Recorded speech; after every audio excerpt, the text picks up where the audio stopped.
안녕하세요, 여러분. 영상으로 찾아뵙는 게 되게 오랜만입니다. 자, 전면 등교하고 나서부터 영상으로 거의 얘기를 안 했어요. 왜냐면 전면 등교 하니까. 하지만 이제 우리가 발표 수업을 하면서 진도가 너무 안 나가는 관계로 진도를 영상으로 대신하도록 하겠습니다. 자, 저 이번 시간에 가르칠 내용은 신소재와 관련된 내용입니다. 신소재 중에 첫 번째, 두 번째, 세 번째, 네 번째 파트가 있는데 첫 번째는 초전도체와 관련된 내용이 되겠습니다. 그럼 알아보도록 하겠습니다. 자, 초전도체를 알기 위해서는 일단 초전도 현상이 뭔지 알아야 돼. 초전도 현상이. 자, 초전도 현상은 특정 온도 이하에서 물질의 전기 저항이 0이 되는 현상을 초전도 현상이라고 합니다. 지금 여기 예시가 나와 있는데, 자, 온도가 지금 내려가요. 온도가 내려가면서 전기 저항도 같이 내려갑니다. 전기 저항도 같이 내려가요. 근데 어느 순간이 되면 얘가 쭈루룩 가서 여기서 0이 되는 거예요. 0. 어느 순간이 되면. 이러한 현상을 우리는 초전도 현상이라고 합니다. 그리고 이 0이 되는 이 특정 온도를 우리는 뭐라고 하냐면 임계온도라고 합니다. 임계온도. 알아두세요. 임계온도라고 합니다. 초전도 현상에서 전기 저항이 0이 되는 그때의 온도를 임계온도라고 합니다. 그럼 이런 현상을 초전도 현상이라고 하는데, 이렇게 초전도 현상이 일어나는 물체, 그 물체를 우리는 뭐라고 하냐면 그 물체를 우리는 초전도체라고 합니다. 초전도체라고 합니다. 자, 그러면 이렇게 해서 전기 저항이 0이라고 했어요. 전기 저항이 0. 그럼 전기 저항이 0이면 뭐가 좋냐? 자, 보통 전류가 흐를 때 전기 저항이 있기 때문에 전력 손실이 있어요. 그리고 열도 발생하고. 자, 이 열 발생하는 거 어떻게 하냐면 우리 휴대폰 많이 사용하면 열이 나잖아요. 그 이유가 바로 전기 저항이 있어서 그래요. 근데 만약 전기 저항이 없으면 열이 발생하지 않고 전력 손실도 없어요. 열이 발생하지 않고 전력 손실이 없다. 그래서 우린 뭘 만들 수 있냐면 전류를 흘려서 강한 자기장을 만들 수 있어요. 전류가 저항이 없기 때문에 전류를 강하게 만들 수 있고, 그럼 강한 전류를 통해서 우린 뭘 만들 수 있냐면 자기장을 굉장히 강하게 만들 수 있다. 이게 초전도체의 특징입니다. 자, 다시 정리하면 초전도체는 저항이 없다. 그러니까 전류가 굉장히 스트롱하다, 강하다. 그렇기 때문에 전류가 강하기 때문에 자기장 또한 어떻다? 세다, 스트롱하다. 자, 근데 이 초전도체는 이렇게 저항이 없는 것뿐만 아니라 다른 특징이 있는데 그 다른 특징이 뭐냐면 바로 마이스너 효과예요. 마이너스 아닙니다. 마이스너입니다. 마이스너 효과는 뭐냐면 초전도체 위에 자석을 놓으면 자석을 밀어내요. 초전도체 위에 떠 있는 현상이 나타납니다. 자, 여기 그림이 나와 있는데 얘는 초전도체일까요? 자석일까요? 얘는 자석이 되겠습니다. 그럼 여기 아래쪽에 있는 것은 바로 초전도체가 되겠습니다. 자, 이런 식으로 초전도체 위에 자석을 놓았을 때 자석이 둥둥 떠다니게 됩니다. 알아두세요. 자, 그럼 얘를 어디 이용하느냐? 자, 얘는 아까 위에 설명했듯이 자기장이 굉장히 강해져요. 그래서 이렇게 강한 자기장을 이용할 때 초전도체를 이용을 합니다. 대표적으로 뭐가 있냐면 자기부상열차, 우리 자석을 통해서 기차를 움직이게 하는 자기부상열차도 이 초전도체를 이용합니다. 자, 그 다음에 이 자석을 또 이용하는 거 자기공명장치, 우리가 소위 말하는 MRI라고 얘기하는 것도 강한 자기장이 필요하기 때문에 초전도체를 이용합니다. 자, 핵융합 발전도 마찬가지예요. 핵융합 발전도 강한 자기장이 필요하기 때문에 우리 초전도체를 이용합니다. 자, 그 다음에 입자가속기 또한 강한 자기장이 필요하기 때문에 초전도체가 필요합니다. 자, 그런데 이제 다른 색으로 표시를 할게요. 초전도 슈퍼컴퓨터, 초전도 전력 케이블, 얘네는 강한 자기장이 필요한 게 아니에요. 전력 손실을 없애기 위해서 우리가 초전도체를 이용하는 거예요. 그래서 초전도 슈퍼컴퓨터 한번 읽어보면, 자, 슈퍼컴퓨터의 초전도체를 사용하여 전기 저항을 줄여 열의 발생을 줄인다. 큰 전류를 발생시키거나 전력을 수송할 때 에너지 손실이 거의 없는 초전도 전력 케이블을 사용을 합니다. 이런 식으로 초전도체를 이용할 때 어떤 부분은 강한 자기장을 원할 때, 어떤 부분은 전력 손실을 없애기 위해서 초전도체를 이용합니다. 그럼 이것과 관련된 동영상 한번 보도록 하겠습니다.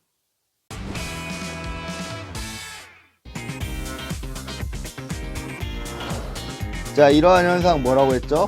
마이스너 효과라고 했죠. 마이스너 효과. 초전도의 마법을 보기 위해선 준비물이 필요한데요. 바로 액화질소입니다. 온도를 낮춰줘야지 초전도체가 되기 때문에 액화질소를 사용합니다. 물체가 마치 끓고 있는 것처럼 보이지만 사실은 극저온으로 냉각되고 있는 건데요. 액화질소는 영하 한 200도 정도 되고, 그다음에 이 초전도체는 한 25도 되니까 끓고 있는 겁니다. 다 끓게 되면은 열이 빠져나가기 때문에 초전도체가 되는 거죠. 초전도 그러면은 전기를 아주 많이 전한다, 그런 뜻을 갖고 있고요. 전기를 많이 전하려면 저항이 작아야 되는데 이 초전도는 저항이 없습니다. 저항 제로의 특징이 있고, 또 한 가지 특징은 자기장을 치료해서 외부의 자기장을 밀어내는 완전 반자성을 갖는 그런 현상을 초전도라고 말합니다. 이렇게 갖다 대면은 자석을 가까이 가져다 댔을 때 나타나는 움직임으로 초전도체가 됐는지 확인이 가능합니다. 이게 이제 초전도체의 마이스너 효과라고 합니다. 마이스너 효과.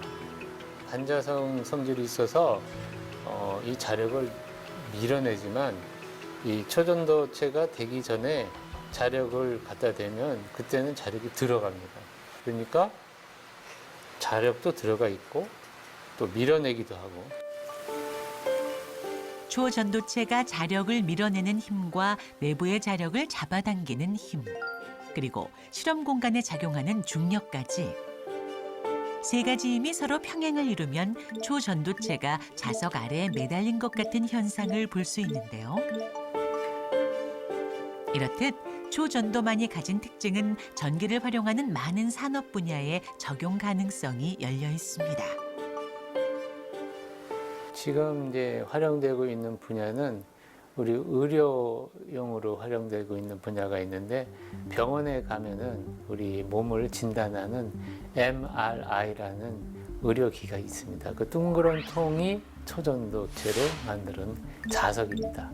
그것이 가장 많이 이제 활용되고 있는 부분이고, 자기 부상 열차라든가 이런 부분에 사용될 수 있고, 송전 케이블이라고 하는데요. 그런 것들을 지금은 거대한 구리선 같은 걸만 쓰고 있는데, 초전도선으로 바꾸면은 높은 효율과 작은 사이즈, 이렇게 크기를 줄일 수 있는 그런 이점이 있습니다. 자, 영상 잘 봤죠? 자, 이것으로 초전도체에 대한 설명을 마치도록 하겠습니다. 자, 두 번째로 알아볼 신소재는 그래핀입니다. 그래핀. 자, 그래핀은 지금 교과서에 나와 있는 그림처럼 지금 흑연이 이렇게 있어요. 흑연이 있는데, 흑연이 지금 층상 구조예요. 여기 한 층, 두 층, 세 층으로 이루어진 층상 구조인데, 이 중 이 한 층에 해당되는 거, 이 한 층에 해당되는 게 바로 그래핀이 되겠습니다. 그래서 아래 보면 그래핀은 이렇게 한 층이 되는 거예요. 자, 차이점 알아야 돼요. 흑연은 층층층이 있어요. 흑연은 층층층이 있어요. 하지만 그래핀은 이렇게 한 층밖에 없습니다. 알아주세요. 자, 그렇다면 이 그래핀의 특징은 뭔가? 첫 번째, 강철보다 200배 단단해요. 굉장히 단단하죠. 그리고 열과 전기 전도성이 좋습니다. 면적이 늘어나거나 휘어지더라도 전기적 성질이 변하지 않는데요. 그래서 이걸 우리는 어디에 이용하냐면 투명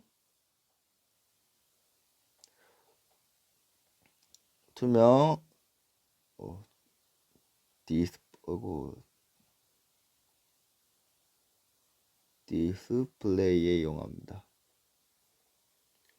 밑에 다시 그림 나올 거예요. 자, 그래서 73쪽 해보기를 할 거예요. 73쪽 해보기. 자, 이걸 통해서 영상을 들었는지 안 들었는지 확인할 겁니다. 자, 거기에 장점과 단점을 써보는 게 있을 거예요. 그래핀에. 장점은 이러한 장점이 있습니다. 이러한 장점이 있고, 단점은 아래와 같은 두 가지 단점이 있습니다. 알아두세요. 자, 그럼 용도는 어디 이용될까? 용도는 이런 식으로 이용됩니다. 에너지 전극 소재, 초경량 고강도 소재, 투명 디스플레이, 선생님이 말했죠. 투명 디스플레이, 그리고 인쇄 소재, 그리고 차세대 반도체, 방열 소재. 근데 아직까지는 대량 생산이 어렵다고 했잖아요. 그래서 상용화 되는 데는 아직까지 조금 힘듭니다. 그래도 얘가 상용화 된다면 투명 디스플레이, 그리고 이 투명한데 심지어 휘어지기까지 해요. 왜냐면 아까 휘어졌을 때 변함이 없다고 했잖아요. 그래서 휘어지기까지 합니다. 그래서 이걸 아마 선생님이 상용화 된다면 어디에 이용될 것 같냐면 웨어러블. 웨어러블이란 말이 무슨 말이냐면 우리가 입을 수 있는, 우리 옷에 이제 이러한 스마트폰을 부착을 시킬 수 있는 거예요. 옷에. 그런 장치에 이용할 수 있을 것 같습니다. 자, 그럼 여기와 관련된 또 하나의 과학적 내용을 여러분이 숙지해야 하는데, 탄소의 다양한 구조에 대해서 알아야 돼요. 우린 이전에 이미 다이아몬드랑 흑연에 대해서 배웠어요. 다이아몬드랑 흑연에. 자, 두 개 차이 뭐였냐면 전기 전도성이 다르다고 했어요. 전기 전도성. 한쪽은 전기가 통하는데 한쪽은 전기가 안 통한다고 했습니다. 여기는 전기 통함, 전기 전도성이 있어요. 근데 다이아몬드는 전기 통한다 안 통한다? 전기 전도성이 없습니다. 자, 우리 원래는 과학자들은 세상에 존재하고 있는 탄소는 이 두 가지뿐인 줄 알았어요. 다이아몬드랑 흑연. 근데 어느 순간 어떤 과학자가 새로운 탄소의 구조를 발견한 거예요. 그게 바로 플로렌이에요. 플로렌. 플로렌은 탄소가 딱 60개로 이루어졌어요. 60개. 그리고 모양이 마치 뭐처럼 생겼냐면 축구공처럼 생겼어요. 축구공. 그렇기 때문에 과학자들은 다른 무엇인가가 있지 않을까, 그리고 다른 무엇인가가 우리가 만들 수 있지 않은가 생각을 하다가 이제 만들었던 게 탄소 나노튜브 그래핀이 되겠습니다. 이런 것들 다 모두 다 신소재가 되겠죠. 자, 그럼 이것과 관련된 동영상 보고 마무리 짓도록 하겠습니다. 필름 위에 보일 듯 말 듯한 이 물질의 정체가 바로 그래핀이라고 합니다. 그래핀은 여러분 잘 아시는 연필심이 흑연으로 되어 있거든요. 탄소가 이렇게 층층이 쌓인 구조인데 그 흑연의 한 층이 해당하는 게 그래핀입니다. 그래핀은 그러니까 탄소로만 된 2차원 구조이다. 근데 물리학자들이 거기에 아주 환상적인 그런 꿈의 특성들을 나타낼 것이라고 한 40-50년 전 정도에 그 이론적으로 예측을 했어요. 근데 그래핀을 만드는 노력을 많이 했는데 그동안 잘 안 돼 있었었고, 불가능해 보였던 그래핀을 만든 두 과학자. 그 방법은 놀랍게도 흑연을 스카치 테이프로 붙였다 떼어내는 단순한 방법이었습니다.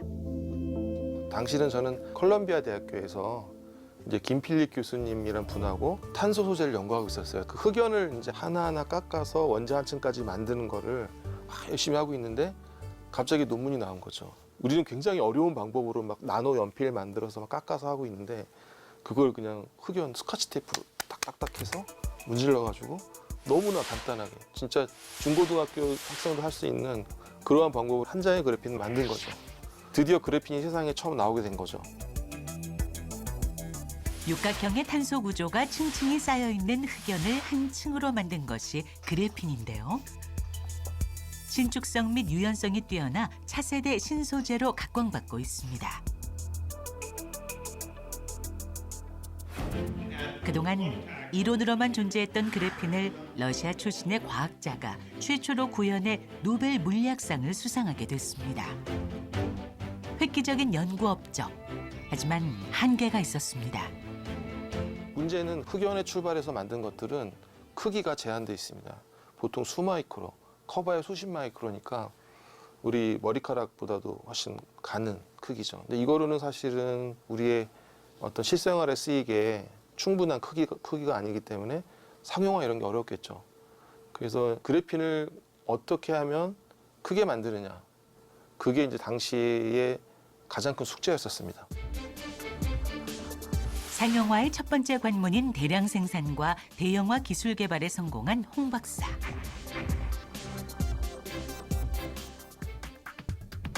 만약 그래핀이 우리 생활에 적용된다면 강철보다 강하기 때문에 우주, 항공 분야에 쓰일 수 있고 전기 전도성이 높아 반도체나 배터리 같은 IT 기술에도 놀라운 변화가 예상되는데요.